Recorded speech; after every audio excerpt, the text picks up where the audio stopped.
કચ્છમાં ઉદ્યોગો સામે જન આક્રોશ. શાલ સ્ટીલ કંપની વિરુદ્ધ આહિર સમાજ અને ગ્રામજનોનો ગાંધીધામમાં હલ્લાબોલ. ભારાપરમાં પ્રદૂષણ અને ખેતીની જમીન મુદ્દે કંપની સામે ઉગ્ર વિરોધ કર્યો. ગાંધીધામ એસપી કચેરીએ કરાઈ રજૂઆત. દિલ્હી એનસીઆરમાં વહેલી સવારે મેઘરાજાની પધરામણી.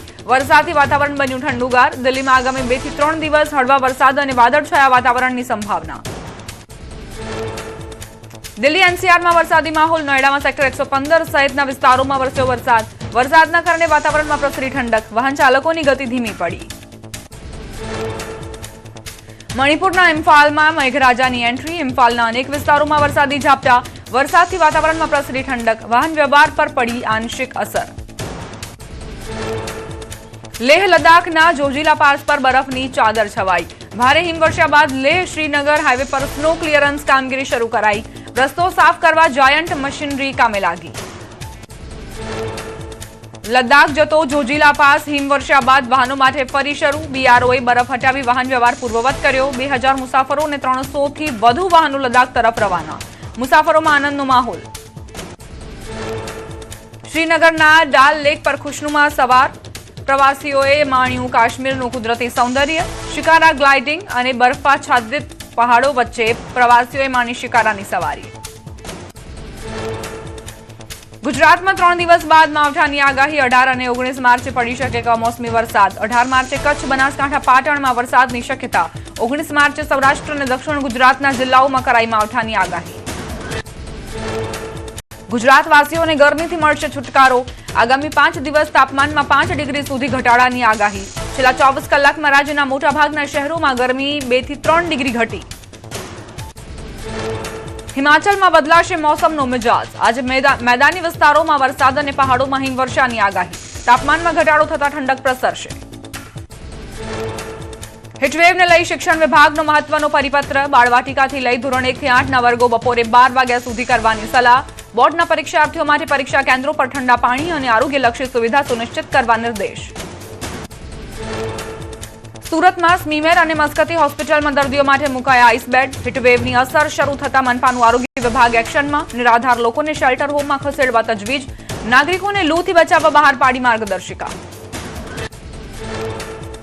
અમરેલીમાં ભીષણ ગરમી વચ્ચે વન્ય પ્રાણીઓની સુરક્ષા માટે વન વિભાગ એક્શનમાં. ખાંભા, સાવરકુંડલા અને તુલસીશ્યામ સહિત 8 રેન્જમાં 250 થી વધુ પાણીના પોઈન્ટ કાર્યરત. બીટગાર્ડ ટેન્કર પવનચક્કીથી રોજ ભરે છે પાણીના સ્ત્રોત. ગીર જંગલ રેવન્યુ વિસ્તારમાં પ્રાણીઓ માટે પાણીની વ્યવસ્થા. વન વિભાગના ઉચ્ચ અધિકારીઓનું સતત મોનિટરિંગ. 40 ડિગ્રીથી વધુ ગરમી વચ્ચે જંગલોમાં સિંહ, દીપડા, હરણ, નીલગાય સહિતના પશુઓની લેવાઈ રહી છે કાળજી. દાંતીવાડા અને સીપુ ડેમને લિંક કરવાની યોજનાને રાજ્ય સરકારની મંજૂરી. સરકારે યોજના માટે ફાળવ્યા 119 કરોડ રૂપિયા. 6000 હેક્ટરથી વધુ જમીન અને 25 થી વધુ ગામોને થશે ફાયદો. સોનેરી પાનનો મુલક ગણાતા ચરોતર પંથકમાં ખેડૂતોની હાલત કફોડી. શિયાળામાં પૂરતી ઠંડી ન પડતા અને માવઠાના કારણે તમાકુના ઉત્પાદનમાં ઘટાડો. બીજી તરફ સરકારે વધારેલા જીએસટીએ પણ વધારી મુશ્કેલી. જીએસટીમાં વધારો થતા વેપારીઓએ માલ ખરીદવાનું કર્યું બંધ. નીચા ભાવ આપતા ખેડૂતનો મજૂરી ખર્ચ પણ ન નીકળતા હાલાકી. ખેડૂતોએ ભાડાના ગોડાઉન રાખીને માલ સંગ્રહ કરવા મજબૂર. બટાકાના ભાવ તળિયે બેસી જતા ઉત્તર ગુજરાતના ખેડૂતોને વ્યાપક નુકસાન. વિજાપુરમાં બટાકાના ભાવમાં 60% ઘટાડો. કોલ્ડ સ્ટોરેજ પણ ફૂલ. સારા ઉત્પાદનની સામે પોષણક્ષમ ભાવ ન મળતા ખેડૂતોની સ્થિતિ બની કફોડી. બટાકાના ગત વર્ષ કરતા અડધા જ ભાવ મળતા ખેડૂતોની સ્થિતિ દયનીય. 100 થી 125 રૂપિયા પ્રતિ મણના ભાવે વેચાઈ રહ્યા છે બટાકા. ગત વર્ષે 250 થી 300 રૂપિયા હતા ભાવ. બિયારણ, ખાતર, મજૂરી અને ટ્રાન્સપોર્ટેશનનો ખર્ચ પડ્યો માથે. સૌરાષ્ટ્રના ઘેડ પંથકમાં વરસાદી પાણી ભરાવાની સમસ્યાનો આવશે નિકાલ. રાજ્ય સરકારે ઘેડ વિકાસ યોજનાને આપી સૈદ્ધાંતિક મંજૂરી. પોરબંદર, જૂનાગઢ, દેવભૂમિ, દ્વારકાના ઘેડ પંથક માટે 1534.19 કરોડની યોજના.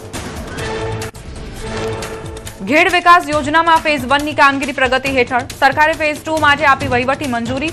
યોજના અંતર્ગત નદીઓના મુખ પહોળા કરાશે. ચેકડેમની કરાશે કામગીરી. સોરઠી ઘેડના 6 તાલુકાના હજારો ખેડૂતોને થશે ફાયદો.